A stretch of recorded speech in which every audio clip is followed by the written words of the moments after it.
Kapamilya aktor at dating PBB housemate na si Ralph Malibunas, usap-usapan ngayon matapos ang nakakagulat na pangyayari. Para sa kabuuan ng balita, alamin natin ang buong detalye.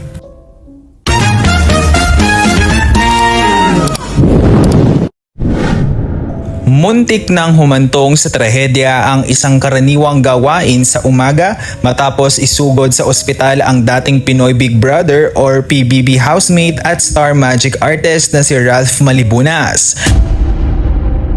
Sa isang nakagugulat na pahayag sa social media noong Biyernes, August 15, ibinunyag ng aktor na agad na nagdilim ang kanyang paningin, nawala ng balanse at nabagok ang ulo. Matapos biglang tumayo mula sa pagkakahiga sa kama pagkagising niya. Dahil sa matinding pagbabagok, mabilis niyang idiniretso sa ospital. Isang karanasan na itinuturing niyang second life at patunay na kahit ang pinakasimpleng kilos ay maaaring maging sanhi ng malubhang pinsala sa katawan.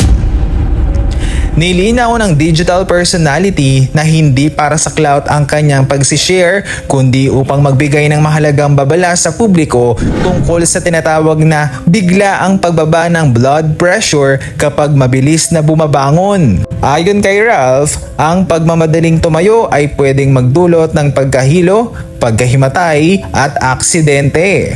Nag-iwan siya ng paalala sa lahat na makinig sa sariling katawan at kailangan mo nang umupo, huminga at maghintay ng ilang segundo sa gilid ng kama bago dahan-dahang tumayo upang makaiwas sa panganib.